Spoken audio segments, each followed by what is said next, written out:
ఈ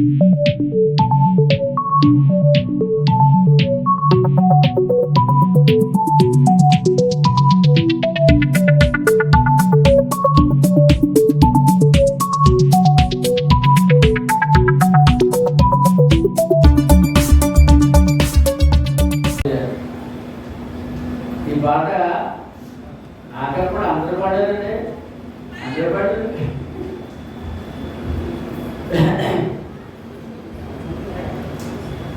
ప్రభువైన యేసుక్రీస్తు శ్రేష్ఠ నామములో తండ్రి దేవుని స్తోత్రాలు చెల్లించుకుంటూ, ప్రభువైన యేసుక్రీస్తు నామములో సహోదరి సహోదరులందరికీ పేరు పేరున అందరికీ ఉన్నారు.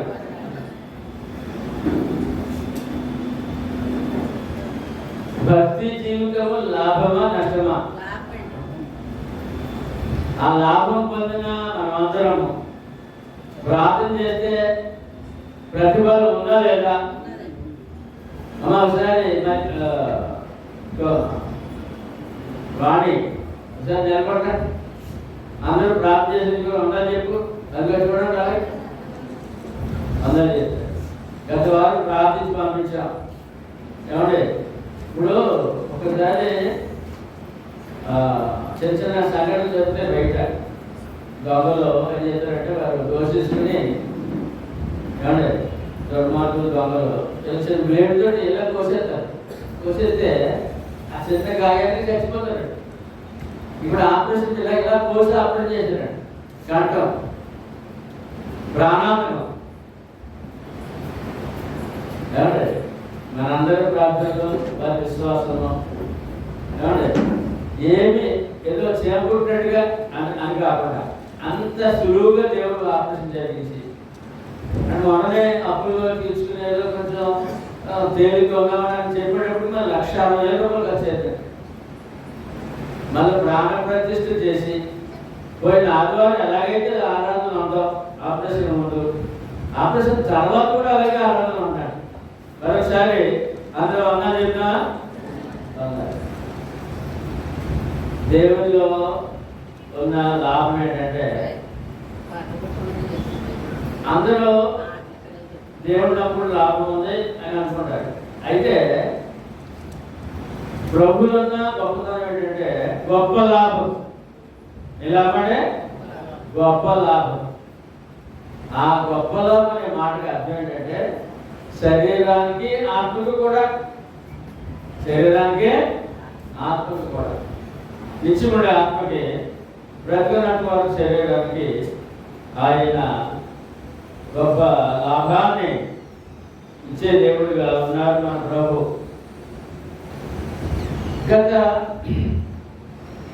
గడిచిన 7 వారములు ఒకే అంశం మీద మనం ధ్యానిస్తున్నాం. ఇవాళ 8వ పాఠాంశం అనిచ్చే దినమున జరుగు తీర్పునకు లోకమును సిద్ధపరచు దేవుని మాటలు.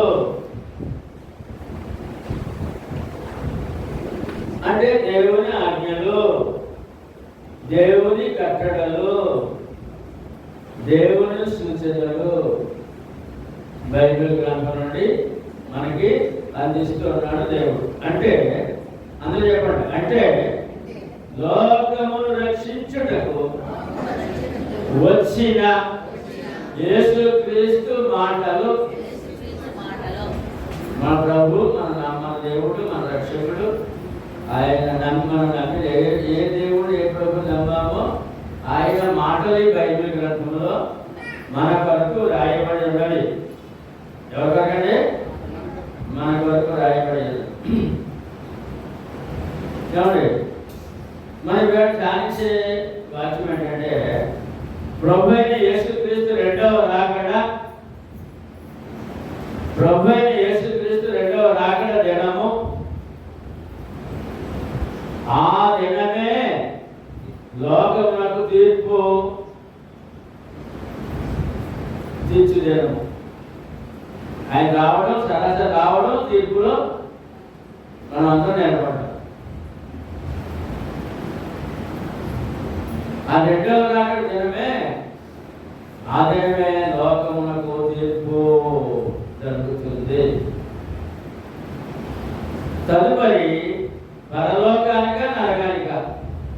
తీర్పు తర్వాతే. ప్రభు రెండోసారి వచ్చి తీర్పు తీర్చకుండా ఏ నరుడికి పరలోకము లేదు, నరకము లేదు.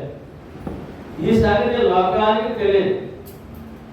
లోకానికి మరి ఎన్ని గ్రంథాలు రాసుకున్నా, ఎన్ని మతాల్లో ఉన్నా, ఏమండి ప్రభు వచ్చి తీర్పు తీర్చిన తర్వాతే పరలోకము నరకం అనే విషయాన్ని లోకానికి తెలియదు. యేసు ప్రభు వారు తెలియజేస్తున్నారు. అందుకే మరి లోకంలో చనిపోయిన వారు అందరి కొరకు ఈ యొక్క మనుషులు ఏమంటారంటే స్వర్గస్థులు అయ్యారంటే అంటారు. అంటారు చనిపోయారంటే స్వర్గస్థులు అయ్యారంటే అంటారు. ఒక దుర్మార్గుడు అయితే నరకానికి పోయాడు అంటారు. అయితే డైరెక్ట్గా చనిపోయిన వెంటనే నరకము లేదు, పరలోకము లేదు. ఎప్పటి వరకు లేదు? తీర్పు తీర్చే వరకు. పాపిగానా పుణ్యాత్ముడుగా, నీతిమంతుడిగానా భక్తిహీనుడిగా తీర్పు జరుగుతుందండి. ఆ తీర్పు తర్వాతే పరలోకమా నరకమా అనే విషయాలు మనము సాధిస్తున్నాం. అంటే మరి అంతవరకు ఎక్కడున్నాడు మానవుడు అంటే గత వారాల్లో మనం అయ్యే సాధించాం. పరదేశు పాతాడు. చనిపోయాడు ఎక్కడారండి? చనిపోయాడు ఎక్కడారండి? భక్తులైతే పరదేశంలోనూ, భక్తిహీనులైతే పాతాళ అగ్ని జ్వాలల్లో కాలుతున్నారని మనము ధ్యానించున్నాం. ఇది మహాజ్ఞానం, దైవ జ్ఞానం, లోకానికి అన్నని జ్ఞానం, బైబిల్లోకి వస్తే కానీ తెలియని జ్ఞానం. మానవుడికి లోక జ్ఞానం పుష్కలంగా ఉంది, పుష్కలంగా నిండుగా ఉంది. కానీ దైవ జ్ఞానము నరకంతయూ లేదు. ఎందుకంటే నరకంత కూడా లేదు. లోక జ్ఞానము అదిగా నుంచి రెండుగా ఉంది. ఎందుకంటే దైవ జ్ఞానము నరకంత లేదు. అయితే మనకి లోక జ్ఞానము నరకంత ఉంది, దైవ జ్ఞానము నిండుగా ఉంది అని చెప్పినందుకు నేనైతే ఆనందిస్తున్నాను. ఆనందం అంటే ఏది విలువ? లోక జ్ఞానమా దైవ జ్ఞానమా?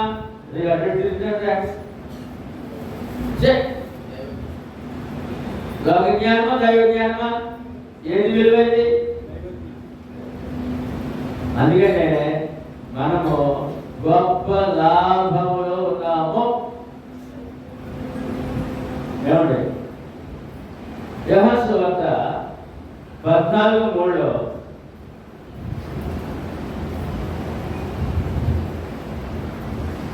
ఆయన వస్తారని వాగ్దానం. నేను మీకు స్థలము సిద్ధపరచిన ఎడల నేను స్థలములో మీరు నుండులాగున మరలా వచ్చి నాయకుడుటకు మిమ్ములను తీసుకొని పోబోదును అని వాగ్దానం చేశారు. మరలా వస్తానని స్వయంగా మరలా వస్తాను అని వాగ్దానం.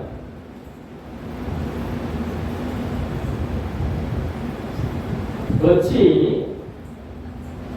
భక్తులను తీసుకుని వెళ్ళి ఆయనతో పాటు పరలోకంలో ఉంచుతారట. ఆయనతో ఉండే భాగ్యం కలిగిస్తారట. అందుకు వస్తారట అని మాట మనం చూస్తున్నాం. మొట్టమొదటి మాట అపొస్తలుల కార్యములు 1:8-11 వరకు చూసినట్లయితే, అయినను పరిశుద్ధాత్మ మీ మీదకి వచ్చినప్పుడు మీరు శక్తి నొందెదరు కనుక మీరు యెరూషలేములోను యోదయ సమరయ దేశములయందు అంతటను భూ దిగంతముల వరకును నాకు సాక్షులయ్యుదురని వారితో చెప్పారు. యేసు ప్రభు ఆఖరి మాటలు, యేసు ప్రభు శిష్యులతో ఆఖరి మాటలు, ఆరోహణం అయ్యే ముందు ఆఖరి మాటలు. వారికి ఒక పని అప్పగిస్తున్నారు. ఎక్కడెక్కడ వారు బోధించాలంగా? ముందు యెరూషలేములోను, తర్వాత యోదయ దేశంలోను, తర్వాత సమయ దేశంలోను, తర్వాత భూ దిగంతముల వరకు ఎవరకంటే అంటే లోకమంతా భూమి యొక్క అంచుల వరకు వెళ్ళండి, నాకు సాక్షులైందరని వారితో చెప్పాను. ఈ మాటలు చెప్పి వారు చూసి చూడగా ఆయన ఆరోహణుడాయను అంటే వారి మధ్య నుండి పరలోకానికి అలాగా ఆయన ఆరోహణ అవుతున్నాడు. ఆయన ముగింపు మాటలు చెప్పి లోకానికి శుభ చెప్పమని చెప్పి నా కొరకు సాక్షులే ఉండండి, నా గురించి సాక్షి చెప్పండి లోకానికి వెళ్ళి అని చెప్పి ఆయన వారి మధ్య నుండి ఆరోహణం ఆయను. ఒలీవల కొండ నుండి ఆరోహణం ఆయను. ఆ కొండ ఇప్పుడు ఉంది. అప్పుడు వారి కనులకు కనబడకుండా ఒక మేఘము ఆయనను కొనిపోయేను. అయితే వారి మధ్య నుంచి మాట్లాడుతూ అలా పైకి వెళ్ళిపోతారు. అలా వెళ్తుంది, అలా చూస్తున్నారు, అలా ఉండిపోయారు. ఇక అలా చూస్తున్నారు నాయకు కనపడు. అప్పుడు వెళ్ళిపోయారు. కనపడకపోయేను ఏమండి, మేఘం ఆయన కొనిపోయేను. సాక్ష్యం అన్నమాట. ఆయన వెళ్ళి చూడగా వారు ఆకాశం వైపు తేడు చూడేవి. ఇంకా చూస్తున్నారు, ఆయన కనపడలేదు. ఇంకా చూస్తున్నారు. వెంటనే పరలోకం నుండి కబురు వచ్చింది, ఇదిగో తెల్లని వస్త్రములు ధరించుకొని ఇద్దరు మనుష్యులు అంటే దేవతలు వారి వద్ద నిలిచి పరివాడు పండుగ వచ్చేసారు. వారి మధ్యకి వచ్చారు. యేసుప్రభు వెళ్ళిపోయారు, తోలు వచ్చారు. గలిలయ మనుషులారా, మీరెందుకు నిలిచి ఆకాశం వైపు చూస్తున్నారు? ఇంకా అలా చూస్తుండేవారండి. మీ వద్ద నుండి పరలోకమునకు చేర్చుకొనబడిన ఈ యేసే అప్పుడు ఎక్కడికి వెళ్ళిపోయారంటే పరలోకం వెళ్ళిపోయారట. ఎక్కడికి వెళ్ళిపోయారంటే పరలోకం వెళ్ళిపోయారు. ఏ రీతిగా పరలోకమునకు వెళ్ళుట మీరు చూచితిరో అలా చూశారు కదా, ఆ రీతిగానే ఆయన తిరిగి వచ్చునని వారితో చెప్పాడు. ఏమంటే తిరిగి వస్తారు మళ్ళా. ఇక్కడ కూడా వాగ్దానము మొట్టమొదటిగా ప్రభు చెప్పారు, రెండవదిగా దేవదూతలు చెప్పారు. ఎవరంటే దేవదూతలు చెప్పారు. ఇక్కడ నాకు ఆఖరి మాట ఆ ఒలివల కొండ మీద మాట ఏంటంటే, మీరు నాకు యెరూషలేములో యోదయ సమరయ దేశములందు భౌతికంగా నాకు సాక్షులై ఉంటుందని చెప్పారు కదా. ఏంటి సాక్ష్యం? దేని కొరకు సాక్ష్యం అంటే, సాక్ష్యం అనే మాటకి అర్థం చూసి ఉండాలి, విని ఉండాలి, రెండు ఉండాలి. చూసిన వాడు విని వాడే ఉండాలి. సాక్షి అంటే అర్థం ఏంటంటే చూసిన వాడు రెండు, ఆ సందర్భం, ఆ సంభాషణ, ఆ క్రియ వినాలి, చూడాలి. అతనే సాక్షి. అయితే యేసుప్రభు శిష్యులు యేసుతో ఉండి ఆయన బోధలు విన్నారు. మహిమలు చూశారు. ఒకటి. రెండు, యేసు శిలువలో మరణము సమాధి చూశారు. యేసు శిలువ వేయబడ్డం, చనిపోవడం, సమాధి వేయబడ్డం చూశారు.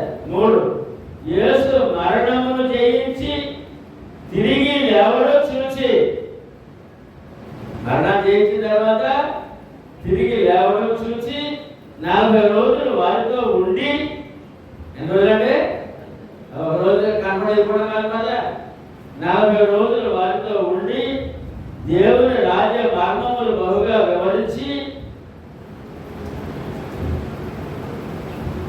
వివరించడం 40 రోజులు ఉండడం చూశారు. దేవుని రాజ్య మార్గాలు మళ్ళా విపులంగా చెప్పడమో విన్నారు. 4 యెరూషలేములో ఒలీవ కొండ మీద నుండి వారితో మాట్లాడుచు పరలోకానికి ఆరోహణ చూశారు. చూసారంటే ఎన్ని చూశారు, ఎన్ని విన్నారు? ఏమండి, మరలా తిరిగి వస్తాననే వాగ్దానం సాక్షులై ఉన్నారు. ఇన్ని విధాలుగా దగ్గరుండి చూసినటువంటి శిష్యులు ఈ లోకానికి యేసు ప్రభు యొక్క సమస్త కార్యములు రక్షణ, మానవుడు రక్షణార్థమే ఆయన త్యాగము, బలియాగము, ఆరోహణము, తిరిగి వస్తారనే సాక్ష్యముతో అపోస్తలుల బోధ గ్రంథములో ముద్రించబడినది. అది అంతేమైందంటే గ్రంథస్థము చేయబడింది. ఇప్పుడు లోకానికి ఏ బోధ అవసరము? అపోస్తలుల బోధ. ఎవరి బోధ అంటే? ఎందుకు అపోస్తలుల బోధ? ఎంతమందికి అపోస్తలుల బోధ? భూ దిగంతముల వరకు. ఎవరంటే భూ దిగంత సర్వలోకానికి. అందుకే మరొక మాట ఏంటంటే మార్క్స్ వార్త 16:15-16లో ఎంతవరకు సువార్త చెప్పాలంట?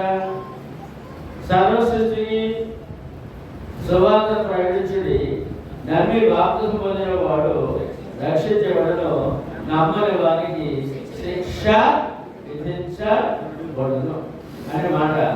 అంటే ఈ సాక్ష్యము శిష్యులు లోకమంతా చెప్పాలట.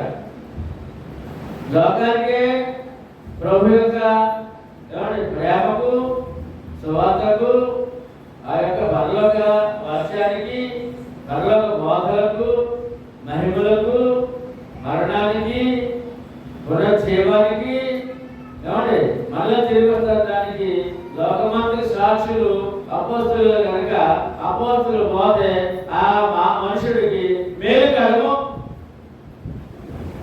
అపోస్తలుల బోధే మానవుడికి మేలుకరము. ఇప్పుడు చెప్పండి, మనం అపోస్తలుల బోధలో ఉన్నామా, తప్పుడు బోధలో ఉన్నామా?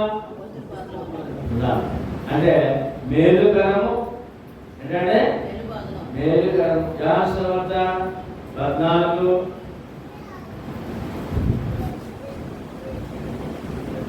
రోమా 8:28లో దేవుని ప్రేమించిన వారికి అనగా ఆయన సంకల్పం చెప్పున పిలువబడిన వారికి మేలు కలుగుటకై సమస్తమును సమకూడి జరుగుతున్నదని ఎరుగుతాము. అపోస్తలుల బోధ మేలుకరమైన బోధ. ఆ బోధకు లోబడిన వారికి మేలు కలుగుతుంది, సమస్తం సమకూడుతుంది. ఆ సువార్తలో, ఆ పిలుపులో మేలా కీడా? మనప్పుడు మేలులో ఉన్నామా, కీడులో ఉన్నామా? మేలులో ఉన్నాం. భయపడాల్సిన అవసరమో లేదో అని చెప్పి 2 వచనాల్లో మనం ఏం చూసామండి? యేసు ప్రభు వస్తారు, రెండవసారని ఖచ్చితంగా చెప్పాడు. యేసు ప్రభు చెప్పాడు, తర్వాత దేవదూతలు చెప్పాడు. హెబ్రీ పత్రిక 9:28లో పరిశుద్ధాత్మను తెలియజేస్తాడు అపోస్తలుడైన పౌలు ద్వారా. ఎలాగని క్రీస్తు కూడా అనేకుల పాపములను భరించుటకు ఒక్కసారే అర్పించబడి తన కొరకు కనిపెట్టుకొని వారి రక్షణ నిమిత్తము పాపము లేకుండా రెండవసారి ప్రత్యక్షమగును. ఎవరికొరకంటే? తన వారి. అది ఎవరికొరకంటే? తన కొరకు కనిపెట్టుకుని వారి కొరకు. వాడు ఎవరంటే? మనమే. ఎవరంటే? ప్రపంచం క్రీస్తు సంఘమే నిరీక్షణ కలవాలి. పరలోకము, నాకు పరలోకం ఉంది, నేను ప్రభు వస్తారు, వచ్చిన తర్వాత ఆయన తీర్పు తీరుస్తారు, ఆ తీర్పులో న్యాయమైన తీర్పు పొందుతాను, పరలోకానికి తీసుకెళ్తారని చెప్పి నిరీక్షణ కలవారము. కనుక ఆ నిరీక్షణ కలవారిని తన కొరకు కనిపెట్టుకుని వారి రక్షణ కొరకు రెండవసారి ప్రత్యక్షమగును. 3వ వాక్యం రెండోసారి వస్తారు, కనబడతారు.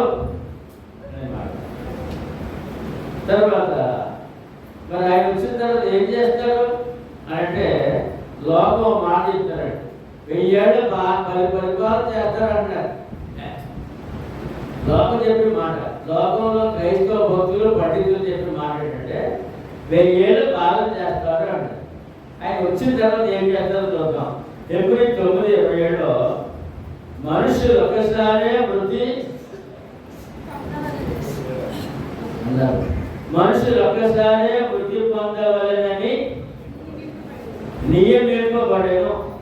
అటు తర్వాత తీర్పు జరుగును. అదే ఎందుకు వస్తారంటే 1000 ఏళ్ళు పాలన కాదు, తీర్పు చేయడానికి వస్తారు. తీర్పు చేయడానికి వస్తారు, 1000 ఏళ్ళు పాలన కాదు. మనుషులు ఎన్నిసార్లు చనిపోతారంట? ఒక్కసారి. మళ్ళీ పుట్టి మళ్ళీ చచ్చి మళ్ళీ పుట్టి వెళ్తుందా? లేదు. ఎంత ఖచ్చితంగా చూడండి, మనుషులు ఒక్కసారి పుడతాడు, ఒక్కసారి మరణిస్తాడు. తర్వాత తీర్పులో నిలబడవలసిందే. అని చెప్పండి, మనుషులు ఒక్కసారి మృతి పొందవలెనని నియమింపబడెను. అటు తర్వాత తీర్పు జరుగును. మనుషులు ఒక్కసారి మృతి పొందాలని దైవ నియమము. మళ్ళీ పుట్టి మళ్ళీ చచ్చి మళ్ళీ పుట్టి మళ్ళీ చచ్చి పునర్జన్మ పూర్వజన్మ ఈ గొడవేమి బైబిల్లో లేదు. బైబిల్లో సరే, అది నియమము.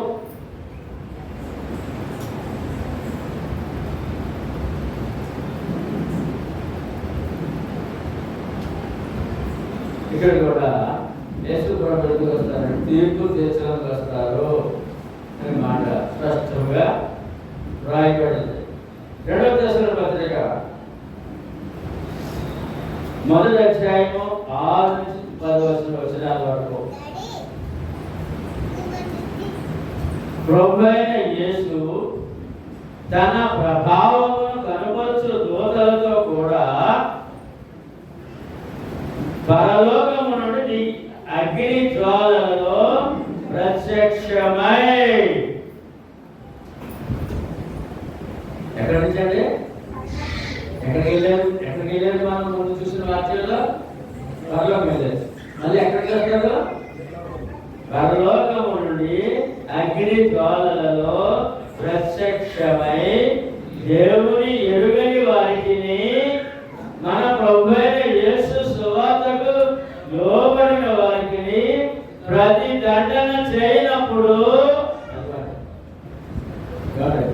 నమ్మేవారు రక్షించినందుకు, నమ్మని శిక్షించినందుకు ఆయన వడ్లాది జవాబులతో దిగి వస్తారని, పరలోకం వస్తారని చాలా స్పష్టంగా తెలియజేయబడు. ఏమండి ఎందుకు అంటే ముందు తీర్పు అన్నాం. తీర్పు ఎవరి గురించి అంట?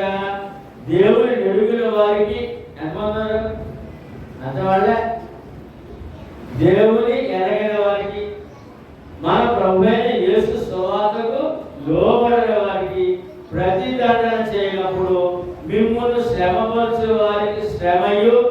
అది ఏమండి ఇప్పుడు ఈ దేవుని గురించి, నిజమైన దేవుని గురించి సత్యవాక్యం ప్రకటించే వారికి అడ్డం వచ్చే వారు, శ్రమ పెట్టేవారు, లేదా మనలాగా మీలా రక్షణ పొందినప్పుడు, ఇంకా కుటుంబ సభ్యులు మిమ్మల్ని హేళన చేసినప్పుడు, అవమానం చేసినప్పుడు, శ్రమ వచ్చినప్పుడు వారికి శ్రమ, మనకి మేలు అంటే మిమ్మల్ని శ్రమపరచు వారికి శ్రమయు, శ్రమ పొందుతున్న మీకు మాతో కూడా విశ్రాంతియు. ఎవరితోటి? అపోస్తులతో. ఎవరితోటే? అపోస్తులతో మాతో కూడా విశ్రాంతియు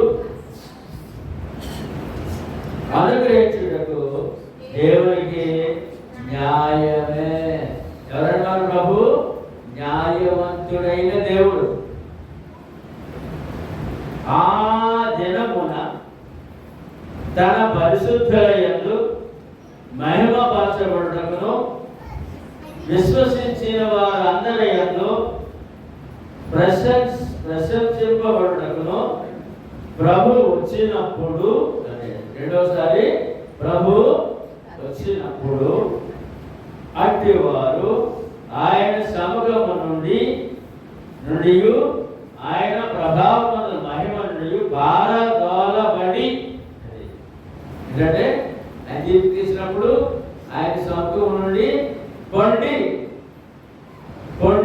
అంటే అగ్నికి నరకానికి పొండని. ఎవరు?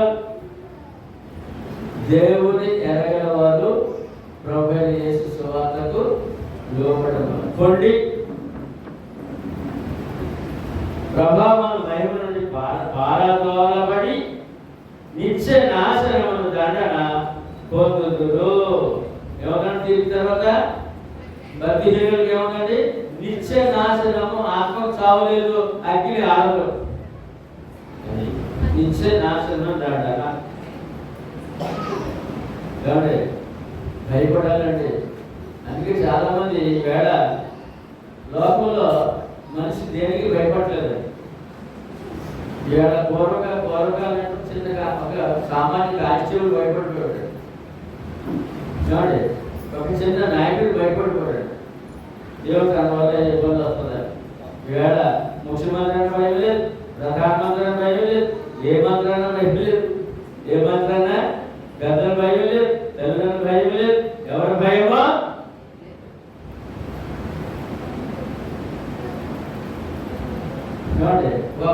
ఒక్కదానికి భయపడతారు. మానవుడు కోర్టుకి భయపడతారు. ఎందుకంటే కోర్టుకి,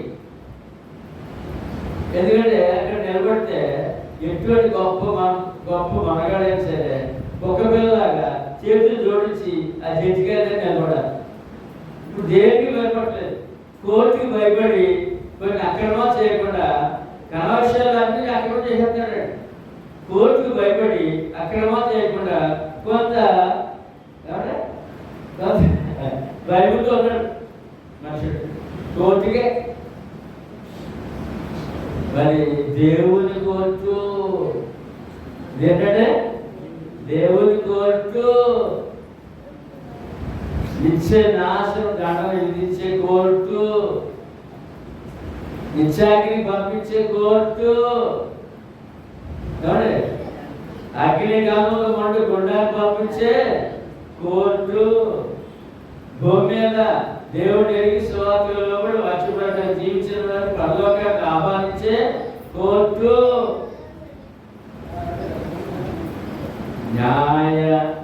న్యాయమైన తీర్పు అన్నాడు. నిత్యనాథం దానం పొందుదు. ఏదైనా మేము మీకు ఇచ్చిన సాక్ష్యము మీరు నమ్మితే ఎవరికి రక్ష? అపోస్తలుల సాక్ష్యం నమ్మిన వారికి రక్ష. అంటే వారికి ముగిపోదన్నమాట. వారి శిక్ష. అపోస్తలుల సాక్ష్యం నమ్మిన వారికి రక్ష. అంటే అపోస్తలుల సాక్ష్యం ఏంటి? ప్రభు యొక్క సువార్త.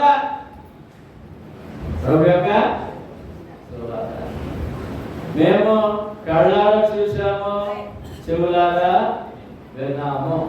సాక్ష్యం. మన కొరకే ఆయన మరణము సాక్ష్యం. సమాధి సాక్ష్యం.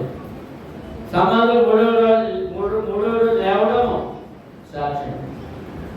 ఆరోహణ అవడము సాక్ష్యం. రెండోసారి వస్తారని చెప్పడము సాక్ష్యం.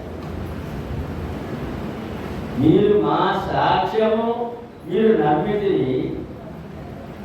అందుకు మీకు దండన లేదు, రక్షణ. ఆత్మకే రక్ష. ఇప్పుడు మనంతా ఎక్కడ ఉండి ఆత్మలకు రక్ష. దండనలు లేవు. దండనలో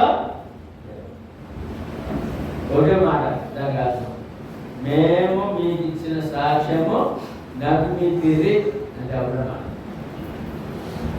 అది వాళ్ళు కావాలప్పుడు దేవుడి నాకు సాక్షులుగా ఉంటారని శిష్యులు లోకాన్ని పంపించారు కదా. ఆయన సాక్షి నమ్మిన వారే దేవునికి సంబంధులు.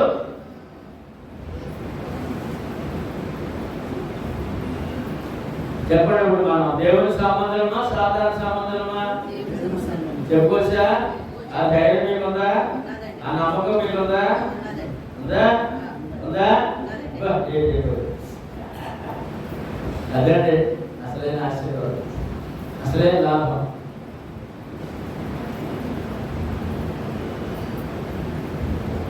లోక ప్రజలు ఎవరి సాక్ష్యము ఎవరి బోధ నమ్మాలి అన్నప్పుడు అపోస్తుల సాక్ష్యము అపోస్తుల బోధ నమ్మాలి. దొరికిందా? దొరికిందా? అది లోకం లేదండి. కోట్లాది కోట్లాది కోట్లాది మంది భక్తులు, వేసుకో భక్తులు కోట్లాది మంది. క్రైస్తవులే ఎక్కువ ప్రపంచంలో జనాభా లెక్కేస్తే. ఏ క్రైస్తవులు? క్రీస్తు సంక్షేపులు కాదు, మత క్రైస్తవులు.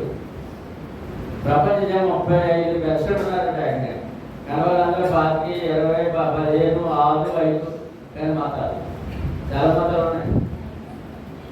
ఈ 35%లో అంటే ఇన్ని కోట్ల ప్రజల్లో అపోస్తుల సాక్ష్యము అపోస్తుల బోధ నమ్మిన కొందరే. ఆ కొందరిలో మనము, ఆ కొందరిలో యాకోబు పత్రిక ఇక్కడ కూడా చాలా గొప్పగా తెలియజేస్తున్నారు. 5వ అధ్యాయము 7-9 వచనాలు మనం చూసినట్లయితే, సహోదరులారా ప్రభు రాకడ వరకు ఓపిక కలిగి ఉండుడి.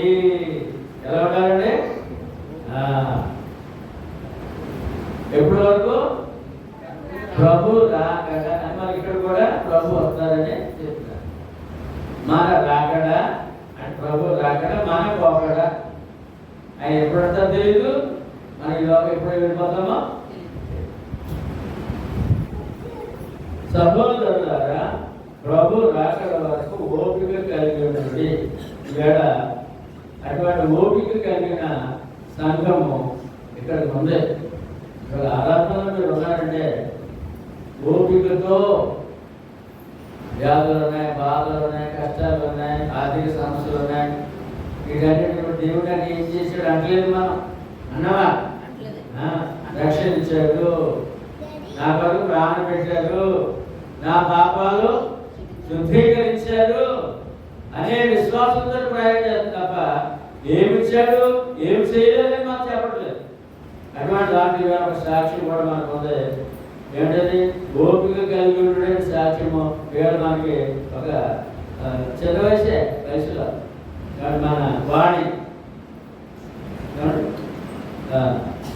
తను వివాహానికి కానీ శ్రమలే, స్వాములు పిల్లలు పుట్టిన అక్కడ స్వాములు శ్రమలే ఇవన్నీ కూడా మొన్న కొంచెం ఊపిరి పీల్చుకునేటప్పుడు మళ్ళా కంటే వ్యాధి బాధలు ఆపరేషన్లు అంటే నా దేవుడు ఎలా చేసినట్టు అసలు దేవుడు ఉన్నాడా అని చెప్పి నాకే తెరపడాలి, నాకే యుద్ధం చేయాలి సేవడం లేదు. ఇది ఇక్కడ మాట. ఓపిక కలిగి ఏంటంటే ఓరిమి, విశ్వాసులు ఓరిమి అవసరం. ఓపిక వాక్యం పట్ల నమ్మాలి, వాక్యం నమ్మాలి. ఇది దేవుని యొక్క వాక్యము మన మనసుకు సంబంధించింది, శరీరానికి సంబంధించింది కాదు. శరీరానికి సంబంధించింది కాదు, అదే హృదయానికి సంబంధించింది. మనసుంటే మార్గం ఉంది, మనసుంటే ఖచ్చితంగా దేవుని పట్ల మనసుంటే ఆ వాక్యాన్ని చూడతో వాక్యాన్ని నడిపించేస్తుంది. భయం లేకుండా ఆ మార్గం చక్కగా ఆత్మ ఆత్మ రక్షించుకో. నాకు నా కుటుంబాన్ని దేవుడు లోడ్ చేయడు అని విధేయతతో వాక్యం ఏం చెప్తుందో ఆ ప్రకారం నడవడమే ఓపిక. ఆయన రాకడ వరకు అంటాడు, మన పోకడ వరకు అని మనం అన్నాను. చూడుడి అని ఒక ఉపమానం రుజువు. చూడుడి, వ్యవసాయకుడు తొలగరి వర్షము కడవరి వర్షము సమకూడు వరకు విలువైన భూ బహుబలము నిమిత్తం ఓపికతో కాచుకొనొచ్చు. ఇక్కడ వ్యవసాయకుడు చూపిస్తాడు. ఎవరంటే వ్యవసాయకుడు అంటే విత్తనాలు పట్టుకెళ్తాడు. ఒక బస్తా, ఒక ఎకరాలో బస్తా అనుకుందాం 100 కేజీలు. అలా జల్లేసినట్టే 100 బస్తాలు వచ్చి రాలేదంటే ఎందుకు ఈ ఎక్కువ ఏంటిది వ్యవసాయము, ఎందుకు ఈ భూమి, ఎందుకు నేను కష్టపడాలని అనుకుని ఏడ్చినోడైతే ఆ పంట అక్కడ వస్తుందా? విత్తనం వేసిన తర్వాత 6 నెలలు చూడాలి. విత్తనం వేసిన తర్వాత మొక్క రావాలి. ఆ మొక్క మళ్ళా కొన్ని రోజులు ఎదిగిన తర్వాత మళ్ళీ దాన్ని తీయాలి. మళ్ళా పడితే మళ్ళీ దాన్ని ఏమంటే మన ఓపికకు, విశ్వాస యొక్క ఓపికకు ఇలా రుజువు చూపించాడు. వ్యవసాయదారుడు చూడండి ఏమంటే ఓపికతో కాచుకొని కదా 6 నెలలు విత్తనం 6 నెలలు వస్తాడు కదా, దాని కొరకు కనిపెట్టింది కదా. అలాగే తల్లి గర్భవతి అయితే 9 నెలలు కనపడుతుంది. 9 నెలలు కష్టపడుతుంది. అప్పుడు బిడ్డ నుంచి వస్తుంది. అదే రైతుల గురించి మాట్లాడు. ప్రభు రాకడ సమీపించుతున్నది కనుక మీరును ఓపిక కలిగి సార్. క్రైస్తవుడు ఎలా ఉండాలంటే ఓపిక కలిగి ఉంటుంది. ఏమా కాదమ్మా, ఎందుకు మీకు ఈ ఆయాసం? ఓపిక కలిగి ఉంటుంది. ఎవరంటే ఓపిక కలిగి ఉంటుంది. మీ హృదయములను స్థిరపరచుకోండి. ఈ దైవభక్తి దేనికి సంబంధం అండి? హృదయానికి సంబంధించి, మనసుకు సంబంధించి. మీ హృదయములను స్థిరపరచుకోండి. వాక్యం పట్టుకోవడం నమ్మేసి ఇంకా అవును అంతే, ఈ వాక్యము ఇలా చెప్తుంది అలా చేయాలి అంతే. స్థిరపరచుకోండి మనసులో. సహోదరులారా, మీరు తీర్పు పొందుకుంటూ నిమిత్తము ఒకరి మీద ఒకడు సనగపడి, ఈ యొక్క విశ్వాస జీవితంలో ఏముందంటే ఒకరి మీద ఒకరు సరుగుతారంట, అసూయపడతారు, ద్వేషం ఉంటుంది. ఇవన్నీ క్రైస్తవులు ఉండకూడదు. అంటే అది రైతు ఏం చేస్తాడంటే కలుపు మొక్కలు తీసేస్తాడు. ఏం చేస్తాడంటే కలుపు మొక్కలు, మళ్ళీ కూడా కలుపు మొక్కలు ఉంటాయి. అసూయ, ద్వేషం, కలహం, సరుగులు ఉంటాయి. అది క్రైస్తవులు ఉండకూడదు. అది ఓడిది ఓపిక అది. కానీ వ్యవసాయదారుడు ఆ విత్తనం మళ్ళీ కలుపు మొక్కలు వచ్చేస్తాడు. అలా వదిలేస్తే పంట నాశనం అయిపోతుంది. మళ్ళీ కలుపు మొక్కలు తీస్తాడు, ఒక్కడొకటి తీసేస్తాడు. అలాగే మళ్ళీ కలుపు మొక్కలు ఏమైనా ఉన్నాయేమో, దోషాలు ఏమో ఉన్నాయేమో, లోపాలు ఏమో ఉన్నాయి, పాపాలు ఏమో తీసివేయాలి.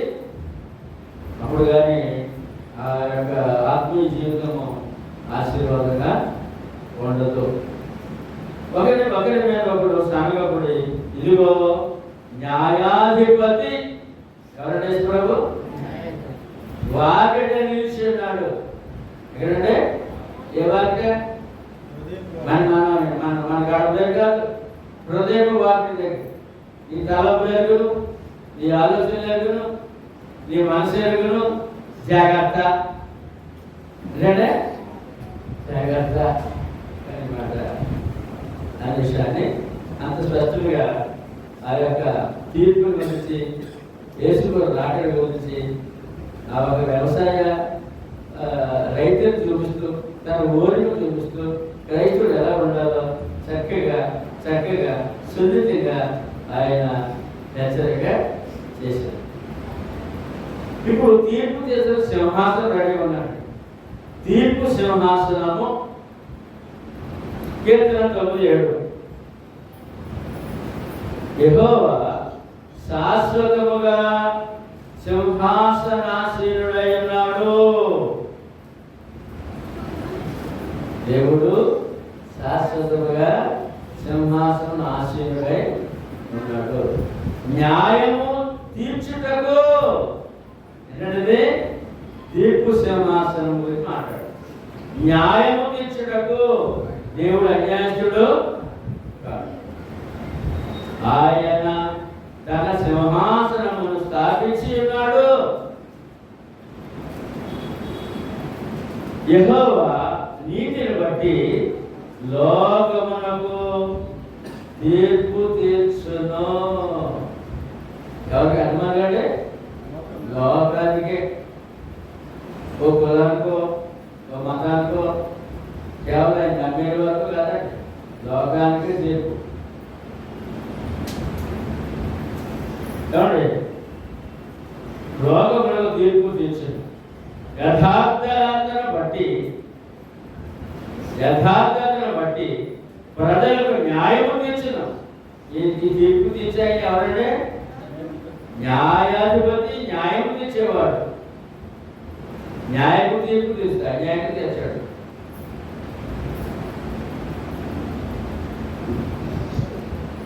అని విషయాన్ని తీర్పు సింహాసనం వరకు, ఆ సింహాసనం రాష్ట్రాన్ని దేవుని వరకు ఆయన తీర్పు న్యాయమైందని చెప్తున్నారు. కీర్తన 98:9 భూమికి తీర్పు తీర్చుటకై నీతిని బట్టి లోకమునకు తీర్పు తీర్చుటకై. దేని బట్టి తీర్పు? నీతిని బట్టి.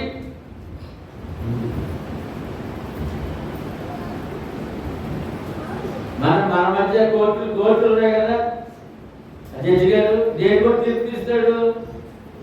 అపరాధ నిరపరాధ దాని బట్టి తీర్పు తీస్తాడు. ఇక్కడ దేవుడు ఎలా తీరుస్తాడు తీర్పు? నీతిని బట్టి లోకమునకు. నీతి మంత్రిలో కాదా? ప్రతి వాడు నీతి మంత్రి అంటారు. ఎలాగప్పుడు ప్రతి వాడు నీతి మంత్రి అంటారు. నీతిని బట్టి అనే మాట అంటే ప్రభు నమ్మాలి, స్వార్థ లోబడాలి, బాప్తిసం పొందాలి, క్రీస్తు రక్తములో కడగబడాలి. రోమాపత్రిక 5:9 ఎవరు నీతిమంతులు? అందరూ కాదు. నేనేం పాపం చేయలేదండి, ఏ తప్పు చేయలేదండి, నేను ఏదో పుణ్యకార్యం చేశానండి, తీర్థయాత్ర తిరిగానండి, గుడి కట్టించానండి, ధర్మకార్యం చేశానండి, నాలాగా ఏదో ఆశ్రయం పెట్టానండి, కుదరదు. అది ఇది కాదు. మరి ఎలాగైతే 5:9 కాబట్టి ఆయన రక్తము వలన ఇప్పుడు నీతిమంతులుగా తీర్చబడి, అది ఎలా తీర్చాడు మానవుడు నీతిమంతుడుగా? క్రీస్తు రక్తములో కడగబడే వరకు ఏ మనుషుడు నీతిమంతుడు? ఇప్పుడు చెప్పండి, మీరు ఎవరు? క్రీస్తు రక్తములో కడగబడి అంటే సువార్త వినాలి, యేసు ప్రభు దేవుడు ఎవరు తెలుసుకోవాలి, ఆ యొక్క ప్రభు యొక్క సువార్త వినాలి, మారుమనసు పొందాలి, యేసు దేవుని కుమారుడు క్రీస్తు ప్రభువుని ఒప్పుకోవాలి, బాప్తిసాన్ని ఒప్పుకోవాలి, పాప క్షమాపణ కూడా బాప్తిసం పొందితే క్రీస్తు రక్తంలో నీవు నేను కడగబడ్డాం. అప్పుడు నీతిమంతుడు. నీతిని బట్టి లోకమునకు తీర్పు తీర్చుటకై, న్యాయమును బట్టి జనములకు తీర్పు తీర్చుటకు యెహోవా వేచేసి ఉన్నాడు. ఎవరు వచ్చారంటే? ఎవరు వస్తారంట? యెహోవా వస్తారంట. ఆయన తీర్పు సింహాసనం మీద ఆయన తీర్పు ఎలా ఉంటారు? న్యాయమును బట్టి, నీతిని బట్టి తీర్పు.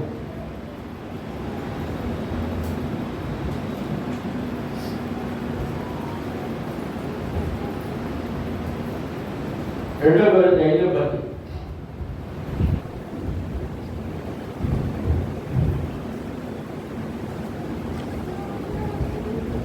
మరి యెహోవా వేచేయును, ఆయన సింహాసనము శాశ్వతంగా ఉంది, న్యాయమని తీర్పు ఇచ్చేవాడని దేవుడి గురించి మాట్లాడతారు. ముందు కీర్తన కాదు.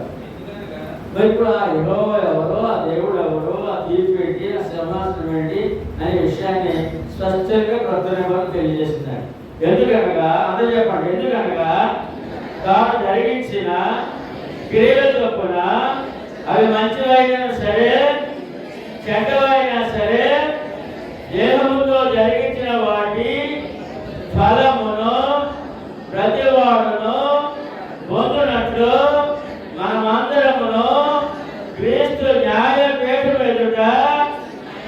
క్షేమం కావాలి. ఇప్పుడు ఈ సింహాసనం, ఆ సింహాసనం కూర్చుని యెహోవా ఎవరు? ఇప్పుడు ఈ వాక్యాలు ఎవరండి? విజయ్ కుమార్.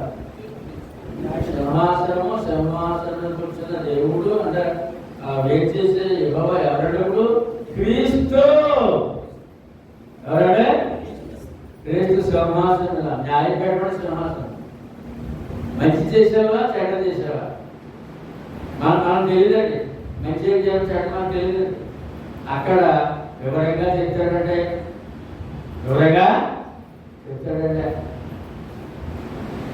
మంచివే కానీ చెడ్డవే కానీ వాటి ఫలము ప్రతివాడు పొందినట్లు మనమందరము ఎంతమంది? మనమందరం క్రీస్తు న్యాయపీఠం ఎదుట రక్షేమం కావాలి. కీర్తనకారుడు చెప్పిన ఆ యొక్క సింహాసనము యెహోవా. ఏం చేస్తున్న యెహోవా ఎవరినంటే క్రీస్తుని నేను మరి నమ్ముతున్నాను. మరి మీరు నమ్ముతున్నారు లేదో నాకు తెలియదు. ఎవరంటే తీర్పు తీసుకోడు ఎవరు? ఇప్పుడు క్రీస్తు. మాట చాలా స్పష్టంగా తెలియజేయకూడదు. చూద్దాం. ఆయన తీర్పు తీస్తున్నాడు. ఆయన చెప్తున్నాడు. నేనే తీర్పు తీస్తున్నాను. మత్తయి సువార్త 25:35-33 తీర్పు సింహాసనం గురించి మనం మాట్లాడుతున్నాం. తన మహిమతో మనుష్య కుమారుడును ఆయనతో కూడా సమస్త దూతలను వచ్చినప్పుడు ఆయన తన మహిమగా సింహాసనం మీద ఆశీనుడయుండును. కీర్తనకారుడు చెప్పిన సింహాసనము, ఆ మహిమగా దేవుడు, ఆ సింహాసనము. ఇక్కడ యేసు ప్రభువు మాట్లాడుతున్నారు. మహిమగా సింహాసనం మీద మనుషు కుమారుడు కూర్చుంటాడట. ఎవరైనా యేసుక్రీస్తు సింహాసనం మీద ఆశీనుడయుండును. అప్పుడు సమస్త జనములు ఆయన ఎదుట పోగు చేయకూడదు. ఎవరి ఎదుట? మనం ఎవరి ఎదుట నిలబడాలి? యేసుక్రీస్తు దగ్గర నిలబడాలి. పోగు చేయకూడదు. గొల్లవాడు మేకలలో నుండి గొర్రెలను వేరుపరిచినట్లు ఆయన వారిని వేరుపరిచి తన కుడివైపున గొర్రెలను తమ ఎడవైపున మేకలను నిలువ పెట్టును. మన స్థానం ఎక్కడప్పుడు? మేకల్లోనా గొర్రెలోనా? చెప్పండి. మేకల్లోనా గొర్రెల్లోనా? గట్టి చెప్పండి. మేకల్లోనా గొర్రెలోనా? రోజు చాలా బాగుంది. అంటే 20-34 చదువుతాము. 34 అప్పుడు రాజు ఎవరంటే పరలోకపు రాజు. అప్పుడు రాజు తన కుడివైపున్న వారిని చూసి, నా తండ్రి చేత ఆశీర్వదింపబడిన వారులారా రండి, లోకం పుట్టిన మొదలుకొని మీ కొరకు సిద్ధపరచబడిన రాజ్యమును స్వతంత్రించుకోండి. పరలోకానికి పిలుపు. నువ్వు గొర్రెల్లో కుడివైపున గొర్రెల్లో నిలబడితే నీ చోటు ఆ కుడివైపున ఉంటే పరలోకానికి ఆహ్వానం. ఎక్కడికంటే మన చోట ఎక్కడప్పుడు ప్రభు సింహాసనం కుడివైపు ఎడవైపా? గొర్రెల్లోనే మేకల్లోనా? అయితే ఆహ్వానము ఎక్కడికి? ఆహ్వానము పరలోకానికి. ఇవన్నీ నమ్మాలి కదండి. ప్రభుని నమ్మమండి, భక్తిగా ఉన్నామండి. మరి ఇవన్నీ నమ్మద్దా? ఆయన మాట ఇచ్చాడు కదా. ఆహ్వానము 41 వచనం 25-41 చెప్పండి అందరూ. అప్పుడు ఆయన ఎడమ వైపున ఉండు వారిని చూచి, శపింపబడిన వారలారా నన్ను విడిచి అపవాదికి వారి దోతలకును సిద్ధపరచబడిన నిత్యాగ్నిలోనికి పోరే. ఇప్పుడు రెండు మాట్లాడండి, రెండు స్థలాలండి. ఏమండి? రెండు రకాల పశువులు, గొర్రె మేక పశువులు. ఏమండి? కుడి ఎడమ స్థలాలు. మాటలు ఏంటంటే ఆశీర్వదించబడిన వాళ్ళారా, శపించబడిన వాళ్ళారా? ఇప్పుడు చెప్పండి, మనం ఎవరు? ఏ గొప్పగా చెప్పారండి, ఏ గొప్ప. అంతకంటే మాట ఏంటంటే ఇంకేం కావాలి? భౌతిక ఆశీర్వాదము, ఆత్మీయ ఆశీర్వాదం. ఈ ఆశీర్వాదము అక్కడ వరకు వెళ్ళాలండి. ఆయన పిలుపు అంటే గుడివైపు నిలబడాలి. ఆశీర్వదించబడిన వాళ్ళారా రండి, పరలోకం మీదని అనిపించుకోవాలి. అది విశ్వాసం. అంతవరకు మనం కాపాడుకోవాలి. అంటే ఓపిక కలిగి ఉండాలి. ఏమంటే ఓపిక. పుట్టిన చిరాకు వచ్చేదండి, పుట్టిన చిరాకు వచ్చేదండి మనుషుల మీద, దేవుడి మీద కూడా. అంత ఓపిక లేదు మనం.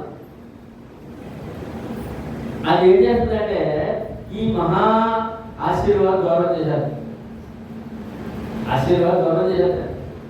ఆయన పిలుపు ఆశీర్వదించబడిన వాళ్ళారా.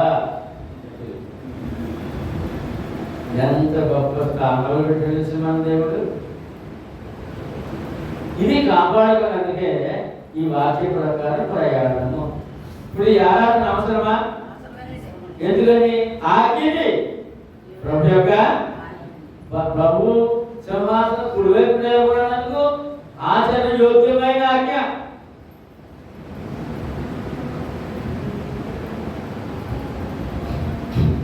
అందుకే వారమంతలో 6 రోజులు ఈ బర్బాటు చేసుకో. ఎలాగా ప్రయాణాలు ఏంటి, ప్రయత్నాలు ఏంటి, వ్యాపారం ఏంటి, ఉద్యోగం ఏంటి అన్ని చేసుకో. ఆదివారం మాత్రం దేవునికి ఆయన సన్నిధిలో ఖచ్చితంగా ఉండాలి. ఎందుకంటే ఆశీర్వదించబడిన వాళ్ళనే ఆ మాటకు ఎప్పుడు మనం సిద్ధంగానే ప్రకటన 20:11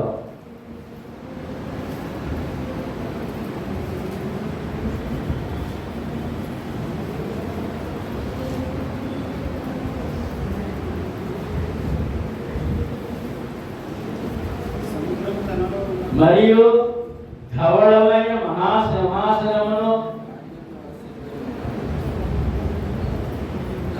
దాని యందు ఆశీర్వదించిన యొక్కని సూచించి భూమ్యాకాశములు ఆయన సముఖము నుండి పారిపోయెను, వాటికి నిలువ చోటు కనబడకపోయెను అన్నాడు. ఎప్పుడైతే ఆయన ఆకాశంలో అలాగా వెలుగు వెళ్ళి కనపడ్డారో, ఆయన మధ్యాకాశంలో ఏమంటే సింహాసనంలో ఆశ్చర్యుడై తీర్పుకు రెడీ అయిపోయాడు. ఎక్కడమాట రెప్ప పాటలు జరిగిపోతాడు. మత్తయి సువార్త 24:27 రెప్ప పాటలో మెరుపులాగా ఆకాశంలో మెరుపు వేసినట్టుగా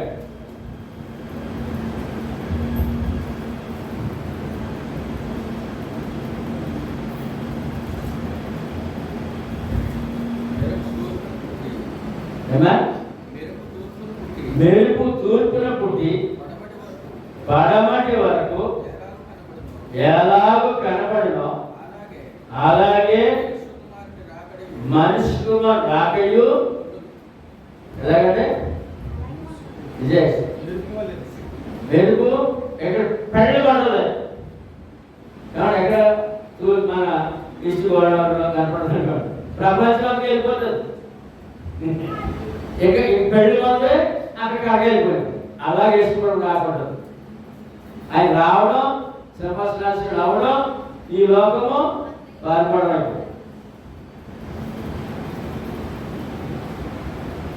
రెప్పపాటులో అందరూ 12వ వచనం. మరియు గొప్పవారేమి కొద్దివారేమి మృతులైన వారందరూ ఆ సింహాసనం ఎదుట నిలువబడి ఉండటం చూసిందినే. ఎవరెవరు ఎంతమంది? గొప్పవారు సామాన్యులు లోకమంతా సింహాసనం నిలబడడం యోహాను గారు దర్శనం చూస్తున్నాడు. అప్పుడు గ్రంథములు విప్పబడేది మరియు జీవ గ్రంథమును వేరొక గ్రంథమును విప్పబడబడేను. జీవ గ్రంథం అంటే మన పేరు రాయబడే గ్రంథం పరలోకంలో మన పేరు జీవ గ్రంథంలో రాయబడి బాప్తిస్మం పొందిన వెంటనే రాయబడి ఆ గ్రంథం పేరుందా లేదా, వీడి పేరుందా లేదా ఏమంటే జడ్జి గారు కోర్టు ఏమంటే సీట్ ఎక్కిననే ఒక లిస్ట్ ఉంటుంది ఆ దగ్గర కట్ట అంటారు. లాయర్లు ఏమంటారంటే కేసు కట్ట అంటారు. కేసుకు ఫైల్ కట్ట అవన్నీ అయిన పెడతారు. ఒకటి చెప్తారు, పేరు చెప్తారు, ఫీజులు ఇస్తారు అన్నమాట. అలాగా గ్రంథములు విప్పబడిన జీవ గ్రంథము. ఏ గ్రంథం అంటే జీవ గ్రంథము మీ పేరుందా చెప్పండి. ఎవరు ఉందా? ధైర్యం చెప్పండి. ఉందే. రక్షణ పొందడమే జీవ గ్రంథంలో పేరు. జీవ గ్రంథము వేరొక గ్రంథము ఇదేనే. ఏడు గ్రంథం ఏంటి? ఏడు గ్రంథం ఏంటి చూద్దాం. ఏంటో యోహాను సువార్త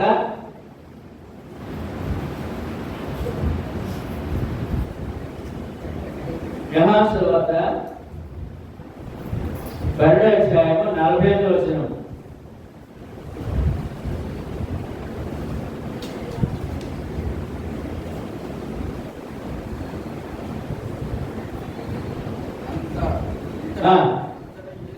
అంతటా యేసు బిగ్గరగా ఇట్లానే నా యందు విశ్వాసం ఉంచువాడు నా యందు కాదు. 48 అండి. 48 నన్ను నిరాకరించి నా మాటలను అంగీకరించిన వారికి తీర్పు తీర్చేవాడు ఒకడు కలడు. నేను చెప్పిన మాటయే అంచె దినమున వారికి తీర్పు తీర్చును. ఎక్కడున్నాయన్నమాట? ఇదిగో ఈ గ్రంథం. ఇదండి రెండవ గ్రంథం. ఒకటేమో జీవ గ్రంథము, ఆయన మాటల్లోని గ్రంథం కూడా ఉంది. ప్రభువుని ఎదుగున్నావా, నమ్మావా, బాప్తిస్మం పొందావా, వాక్య ప్రకారం జీవించావా? అంటే వాక్య ప్రకారం జీవించావా అనే గ్రంథ తెరవబడి ఇవ్వబడేది. మరియు ఆ గ్రంథములందు వ్రాయబడి ఉన్న వాటిని బట్టి ఎక్కడంటే దేవగ్రంథంలో పేరు చూసుకుంటారు. పేరుంటే మరి ఇక్కడ ఈ గ్రంథంలో వాక్య ప్రకారం జీవించాడా? పరిశీలన.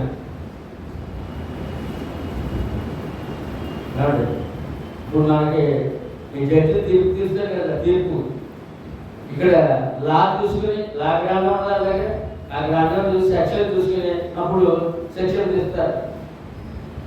అలాగా దేవ గ్రంథాన్ని చూసుకుని ఇంకో విషయం చూసుకుని ఆ గ్రంథంలో రాయబడిన వాటిని బట్టి తమ క్రియల చొప్పున మృతులు తీర్పు పొందారు. రాయబడిన సంగతుల ప్రకారము నీవు జీవించావా, నేను జీవించానా? ఎందుకు చదువుతున్నా బైబిల్? ఎందుకు వింటున్నా దేవుని వాక్యం? ఎందుకు నమ్మావు యేసు ప్రభుని? ఎందుకు నమ్మావు ఆయన మాటని అన్నప్పుడు అవే ప్రశ్నలు అక్కడ వస్తాయండి. అవే ప్రశ్నలు అక్కడ వస్తాయి. వేరొక ఆ గ్రంథములందు రాయబడి ఉన్న వాటిని బట్టి తమ క్రియల చొప్పున మృతులు తీర్పు పొందిన. తీర్పు ఎవరికెప్పుడు? ఆత్మలకే. ఎవరికంటే ఇక్కడ తీర్పేమో బ్రతుకున్నవాడు. ఈ కోర్టులు తీర్పు ఎవరికంటే?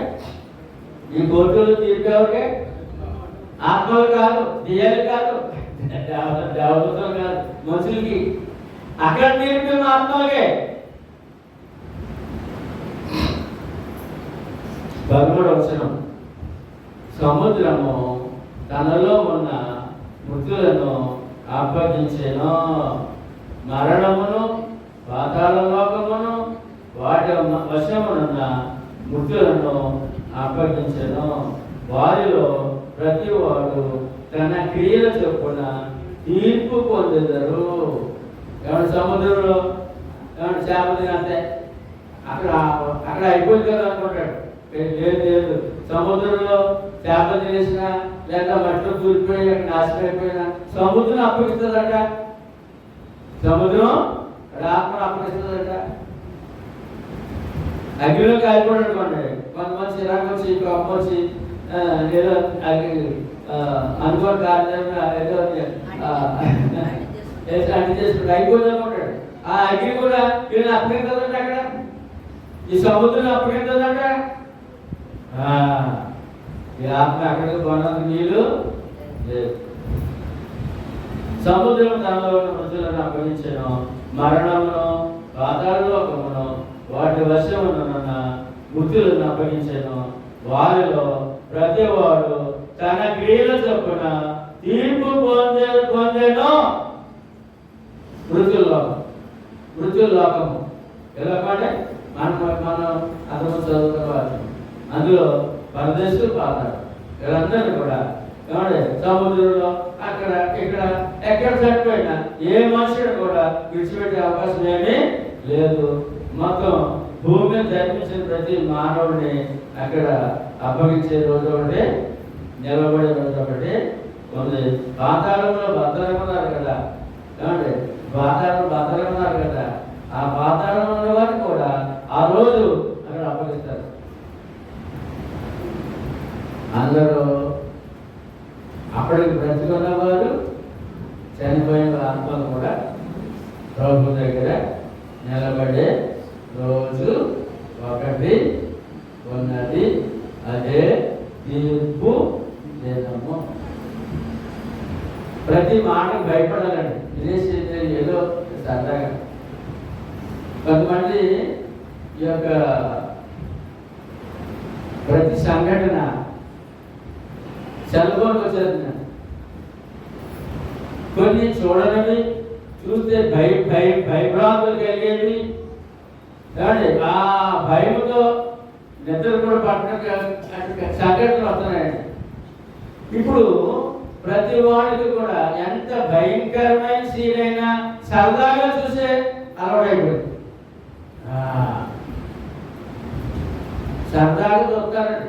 ఎంత భయంకర సీన్ అయినా సరే భయపడలేదు.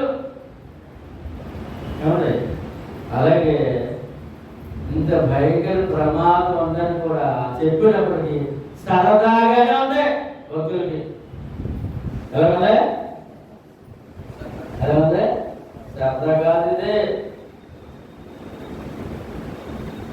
కనుక 15వ వచనంలో అందరూ చెప్పండి మాట, ఎవరి పేరైనను జీవ గ్రంథమందు వ్రాయబడినట్టు కనబడని ఎడల వాడు అగ్నిగుండములో పారవేయబడెను.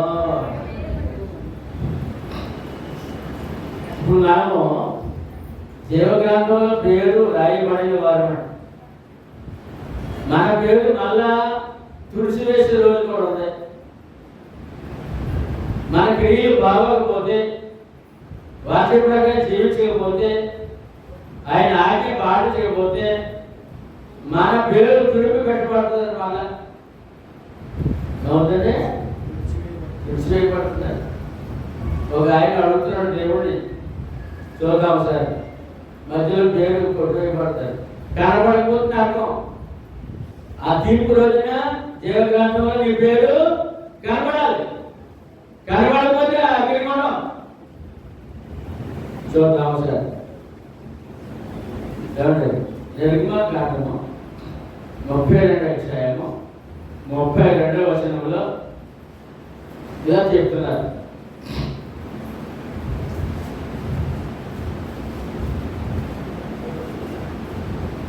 32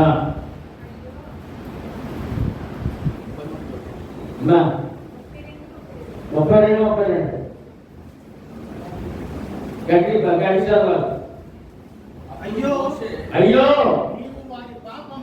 నీవు వారి పాపములను ఒకవేళ పరిహరించితివా లేని ఎడల నీవు రాసిన నీ గ్రంథములో నుండి నా పేరు తుడిచివేయమని. ఎవరితో మాట్లాడుతున్నారు? దేవునితో మోషే మాట్లాడుతున్నారు. దేవుని ప్రజలు కరువు బానిసత్వం నుండి విడుదల చేసి మోషే నాయకత్వంలో వారిని తీసుకుని వస్తుంటే మా మార్గ మధ్యంలో వారు విగ్రహం చేసుకుని బంగారు గృహం చేసుకుని ఏమండి వారు త్రాగుచు వ్యభిచారం చేస్తూ అక్కడ డ్యాన్స్ వేస్తూ ఉన్న కారణాన్ని బట్టి దేవుడు కోపం వచ్చి వీరిని అందరినీ కాల్చేస్తాడని చెప్పాడు. అప్పుడు అడ్డం వచ్చి అయ్యో దేవా వారిని ఏమి చేయగలరు, నా పేరు జీవగ్రంథంలో రాశారు కదా, నా పేరు కొట్టేయండి, నా పేరు కొట్టేయండి. అప్పుడు దేవుడు అంటున్నాడు చదవనప్పుడు 33 అందుకు యెహోవా ఎవడు నా ఎదుట పాపము చేసేనో వారి నా గ్రంథముల నుండి తుడిచివేతును. సరే అదే ఇప్పుడు మనము దేవగ్రంథంలో పేరు ఉందండి మనకి. మోషే వలె, అబ్రహాం వలె, అపోస్తలుల వలె, ప్రభు శిష్యుల వలె దేవగ్రంథం పేరు రాయించుకున్నామండి రక్షణ ద్వారా. మళ్ళా తుడిచివేసే రోజు ఉందండి. తుడిచివేసి ఇప్పుడు ప్రమాదం ఉందండి. ఎందుకంటే పాపము చేస్తే ఏం చేస్తాడంటే మళ్ళా తుడిచివేస్తాడంట. తుడిచివేసినప్పుడు ఈ లోపల ఆయన వచ్చాడు అనుకోండి, దీంట్లో కూర్చోడు అనుకోండి, జీవగ్రంథం తెరవడం అనుకోండి, మరి నీ పేరు కనపడకపోతే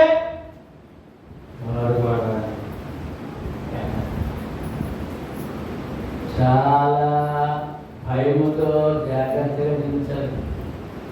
మనం ఏ పాపం చేస్తున్నాం, మనం ఏ పొరపాటు చేస్తాం, వాక్యానికి వ్యతిరేక ఏమి పాపం నా జీవితంలో ఉంది అని పరిశీలన మనం చేసుకోకపోతే జీవగ్రంథంలో పేరు తుడిచి వేయబడుతుంది. అదే సమయంలో ఆయన వచ్చాడు అనుకోండి, ఆయన శివాన్ని కూర్చోడు అనుకోండి, తెలిసాడు అనుకోండి జీవగ్రంథము నా పేరు లేకపోతే చూద్దాం. మళ్ళీ చెప్పండి అన్నప్పుడు ఎవరి పేరైనను జీవగ్రంథమందు వ్రాయబడినట్టు కనబడని ఎడల వాడు ఆమె అగ్నిగుండంలో పారవేయబడెను. కళ్ళతో అసీలు కనబడుతుంది అక్కడ యోహాను గారికి. ఏమండి కనుక భయముతో జీవిద్దాం. జీవగ్రంథంలో పేరు ఉంది, తుడిపి పెట్టకుండా కాపాడుకుందాం. దేవుని వాక్యం ఏం చెప్తుందో జీవితకాలం పాటిద్దాం. ఎందుకంటే పాటిద్దాం. ఇక్కడ ఆశీర్వాదమే, అక్కడ ఆశీర్వాదమే. ఇంకా సగం పాఠం ఉందండి. రేపు వాళ్ళు ధ్యానంగా సమయం అయింది. మీ అందరికీ వందాలు.